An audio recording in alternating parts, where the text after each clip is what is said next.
അതെ, എനിക്ക് നിങ്ങളോട് രണ്ടുപേരോട് കുറച്ച് കാര്യങ്ങൾ പറയാനുണ്ട്. സി, എനിക്ക് 20 വയസ്സായി. I am not a kid anymore. മനസ്സിലായില്ലേ? ഞാൻ കൊച്ചുകുട്ടിയൊന്നുമല്ല. നോക്കണ്ട, ശരിയും തെറ്റും തിരിച്ചറിയാനുള്ള പ്രായം എനിക്കൊക്കെ ആയിട്ടുണ്ട്. ശരി, എന്താ നീ ഇപ്പൊ പറഞ്ഞു വരുന്നത്? ബസ്സിലും സ്കൂട്ടറിലും എനിക്ക് ഇനി കോളേജിൽ പോകാൻ പോയാൽ എനിക്കൊരു കാർ വേണം. ലൈസൻസ് എടുത്തിട്ട് 2 വർഷമായി. എന്റെ ഫ്രണ്ട്സ് പലരും കാറിലൊക്കെയാണ് വരുന്നത്. അതുകൊണ്ട് എനിക്കൊരു കാർ വേണം, അതും ബ്രാൻഡ് ന്യൂ. പിന്നെ ഞാൻ എപ്പോ വീട്ടിലേക്ക് വരുന്നു, എപ്പോ വീട്ടിൽ നിന്ന് പോകുന്നു, അതൊന്നും എന്നോട് ചോദിക്കാനൊന്നും പാടില്ല. See, I'm a matured guy. ഇതിപ്പോ അങ്ങോട്ട് പോകുമ്പോ എങ്ങോട്ടാ പോണേ, അങ്ങോട്ട് പോകുമ്പോ ഏത് സൈഡിലേക്കാ പോണേ, എപ്പോഴാ വരണേ, ഞാൻ ചിലപ്പോൾ നേരത്തെ വരും, അല്ലെങ്കിൽ ചിലപ്പോൾ ലേറ്റ് ആയിട്ട് വരും. I know what is right and what's wrong. അതുകൊണ്ട് കൂടുതൽ ചോദ്യങ്ങളൊന്നും വേണ്ട. അങ്ങോട്ട് ഒരുമാതിരി കൊച്ചു കുട്ടികളോട് പറയണം മതി. ശരി, ഇനി എന്റെ ഫ്രണ്ട്സ് ഒക്കെ ഈ വീട്ടിൽ വരും, അല്ലെ ചിലപ്പോൾ ബോയ്സ് ഉണ്ടാവും, ഗേൾസ് ഉണ്ടാവും. ഞങ്ങളിവിടെ ചിലപ്പോൾ ഹൈ വോളത്തിലൊക്കെ പാട്ടൊക്കെ വയ്ക്കും. ഞങ്ങൾ ഡാൻസ് ചെയ്തെന്നൊക്കെ വരും. ചിലപ്പോൾ ഒരു സ്റ്റേ ബാക്ക് ചെയ്തൊന്നും വരും. അത് പിന്നെ നെയ്ബേഴ്സിന് ശല്യം എന്ന് പറഞ്ഞിട്ട് എന്റെ മേത്ത് മെക്കെട്ട് തരാൻ വരുന്നത്. My friends are very precious to me. Don't trouble them. ഒരാളുടെ ഐഡന്റിറ്റി എന്നൊക്കെ പറഞ്ഞാൽ അത് അയാളുടെ ഡ്രസ്സുകളാണ്. ഇതുപോലെ ഓഞ്ഞ നൈറ്റി ഒക്കെ ഇട്ടിരുന്ന ഒരു വില ഉണ്ടാവില്ല. See, I only wear branded ones. അല്ലാതെ ഒരുമാതിരി. പിന്നെ അമ്മയ്ക്ക് ഒരു കെട്ട സ്വഭാവമുണ്ട്. ഞാൻ ഫോൺ എടുത്ത് കഴിയുമ്പോൾ ഏതവളോട് ചാറ്റ് ചെയ്യാനാ, ഏതവളെ വിളിക്കാനാ, എത്ര നേരം സൊല്ലിക്കൊണ്ടിരിക്കണോ.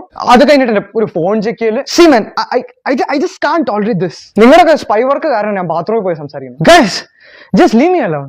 I M a man now. My dear man, കുറച്ച് കാര്യങ്ങൾ പറയാം. നിന്റെ ഫസ്റ്റ് ഡിമാൻഡ് നിനക്ക് കാറ് വേണം. നീ മേടിച്ചോ? ബാങ്കിൽ നിന്ന് ലോൺ എടുത്ത് നീ ഒരു കാറങ്ങ് മേടിച്ചോ? അതെ, ഇപ്പൊ ഏത് ജോലിയും കൂലി ഇല്ലാത്തവനും ബാങ്ക് ലോൺ കിട്ടും. നിനക്കാണെങ്കിൽ ഇതുവരെ ലോൺ എടുക്കാത്തതുകൊണ്ട് നല്ല സിബിൽ സ്കോറും കാണും. പിന്നെ വണ്ടിക്ക് പെട്രോൾ അടിക്കുന്നത്, ഫാസ്ടാഗ്, സർവീസിന്, ഇതിന്റെയൊക്കെ പൈസ നീ തന്നെ കണ്ടെത്തണം. അതെ, ആ കാറിൽ നിനക്ക് കോളേജിലേക്ക് മാത്രമല്ല ഗോവയ്ക്ക് വരെ ടൂർ പോവാം. നിന്റെ കാറ്, നിന്റെ പെട്രോൾ. പിന്നെ രണ്ടാമത്, നീ വീട്ടിൽ തോന്നുമ്പോ വരും, തോന്നുമ്പോ പോകും. നിന്നോടാരും ചോദിക്കരുത്. അവൻ സ്വന്തമായിട്ടൊരു വീട് മേടിച്ചാൽ നമ്മൾ ആരെങ്കിലും ചോദിക്കാൻ പോകും? അവിടെ നിനക്ക് തോന്നുമ്പോ വരാം, തോന്നുമ്പോ പോവാം. നിന്റെ ബോയ് ഫ്രണ്ട്സിനെയും നിന്റെ ഗേൾ ഫ്രണ്ട്സിനെയും ആ വീട്ടിൽ കൊണ്ടുവരാം. അതെ, ഇവിടെ ആകുമ്പോ എനിക്ക് പണിയാ, ഞാൻ വെച്ചുണ്ടാക്കി കൊടുക്കണം. ഇതാകുമ്പോ നിന്റെ പൈസ കൊണ്ട് ഓൺലൈനിൽ ഫുഡ് മേടിക്കാം. നിന്റെ സ്വന്തം പൈസ കൊണ്ട് ചിക്കൻ ലോലിപോപ്പ് വരെ നിനക്ക് മേടിച്ചു. നിന്റെ വീടാകുമ്പോ നിനക്ക് അവിടെ DJ പാർട്ടി നടത്തുവോ, തുള്ളുവോ, ചാടുവോ, മറിയോ, എന്ത് വേണമെങ്കിലും ചെയ്യാം. ആരും ചോദിക്കില്ല. നെയ്ബേഴ്സ് ബുദ്ധിമുട്ടിച്ചു എന്ന് ഞങ്ങൾ ഏതായാലും പറയില്ല. എടി, ആ ടൗണിലെ ബ്രാൻഡഡ് ഷോറൂം പുതിയത് തുടങ്ങിയിട്ടില്ലേ? അതിന്റെ നേരെ മുകളിൽ ഒരു 5-6 ഫ്ലാറ്റ് കൊടുക്കാൻ കിടക്കുന്നുണ്ട്.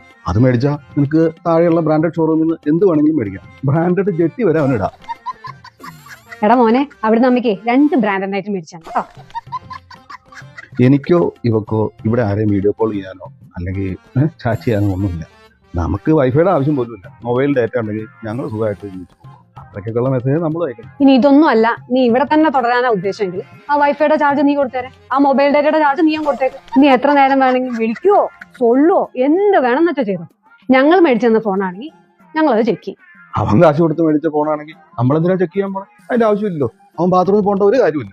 ഞങ്ങളെ പേടിച്ചെന്നെ ആരും ബാത്റൂമിൽ പോയിരിക്കോ, തൊഴുത്തിൽ പോയിരിക്കോ ഒന്നും വേണം. അവൻ അതൊക്കെ മനസ്സിലാവടി. അവൻ മാനല്ലേ, മാൻ. ഷോ, എന്റെ മോൻ എന്തോ ഒരു സൗഭാഗ്യങ്ങളായി. സ്വന്തമായിട്ട് flat, car, mobile, friends, party. ഞാനിതൊക്കെ നേടിയെടുക്കാൻ 10-48 വർഷം എടുത്തു. നീ ഭയങ്കരനാട്ടോ. എടാ മാനെ, നീ എപ്പോഴാ ഇറങ്ങണേ? ആ അലമാരയുടെ മുകളിൽ വലിയൊരു പെട്ടി ഇരിക്കുന്നത്. അതിൽ നിന്റെ സാധനങ്ങളൊക്കെ നീ പാക്ക് ചെയ്തു. അത് നീ സ്വന്തമായിട്ട് എടുത്തോ. ഞങ്ങളായിട്ട് ഒന്നും തന്നില്ല. അതിപ്പോ ഈ പണ്ടുള്ളവര് പറഞ്ഞ ശരിയാ. പണ്ടുള്ളവര് പറഞ്ഞ എന്ത് ശരി? അതെ, ഈ മാതാപിതാക്കളൊക്കെ അനുസരിച്ചിട്ട് വേണം മക്കള് ജീവിക്കാന്. ഇപ്പൊ ഇംഗ്ലീഷ് ഒന്നും പറഞ്ഞില്ലേ? അല്ല, ഈ 20 എന്നൊക്കെ പറയുമ്പോ വോട്ട് ചെയ്യാനുള്ള പ്രായമായിട്ടുള്ളൂ. 21 ആയിട്ടില്ലല്ലോ. 21 ആയാല്? അല്ല, 21 വിവാഹപ്രായമാണല്ലോ. അതുകൊണ്ട് അപ്പോഴല്ലേ മെച്ചൂരിറ്റി ആവുള്ളൂ. അതിന് എനിക്ക് 1 വർഷം കൂടെ ഉണ്ട്. അപ്പോഴേ ഞാൻ മാൻ ആകുള്ളൂ. മാനേ അല്ല, നീ എങ്ങോട്ടേ പോണേ? ഞാനിപ്പോ ജനല് വഴി സ്വിമ്മിംഗ് പൂളിൽ ചാടിയിട്ട് അങ്ങനെ സ്റ്റേഴ്സ് ഇറങ്ങിട്ട് ഇറങ്ങി ഓടാൻ പോവാ. അങ്ങനെയൊന്നും ഭാവിയിൽ കാണിക്കാതിരിക്കാൻ വേണ്ടിയിട്ടാണ് നിന്നെ ഇങ്ങനെ വളർത്തുന്നത്. നീ ഒരു ചായ എടുക്കുക. അവന്റെ ഓരോ